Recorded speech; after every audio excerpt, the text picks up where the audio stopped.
as far as troubleshooting to figure out that the control board on the Intertherm system was bad, I had to pull all the panels off, and then I killed the breaker.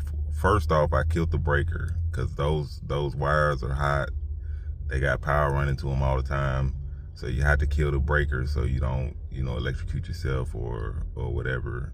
I didn't have the actual, like electricians and HVAC people, they have the actual probe where they can touch the wires and see if it's power getting to it and see how much power is getting to it and all that. I didn't have all that. I didn't have any special tools.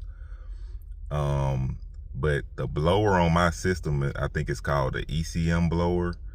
And the ECM blower, from my research, it gets positive and negative all the time. And it gets the actual signal wire to kick on and off from the control board.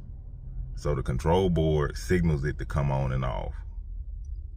And that's the kind of blower I got. So the first thing I thought was maybe something's grounding out, or maybe something's touching and it's constantly sending power to the blower, which it was, but it wasn't like a rat chewing the wires. I checked all that.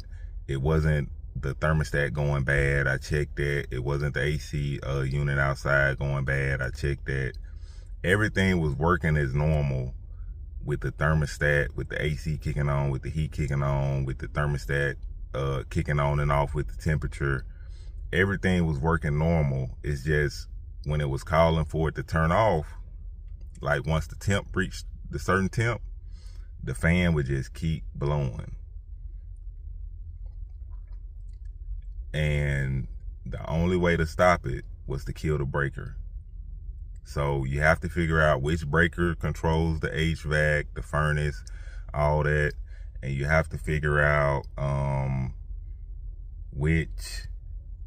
because inside my panel, which I put a picture probably in this video or another video, it's gonna be like 3 parts to this.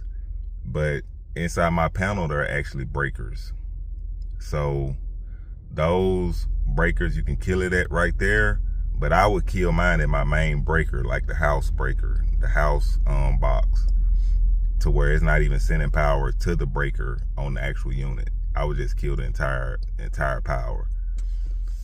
But because like I said, I didn't have any special tools. I didn't have any like special gloves or whatever they use. I was kind of doing this like just all on my own, troubleshooting and just doing what I know how to do.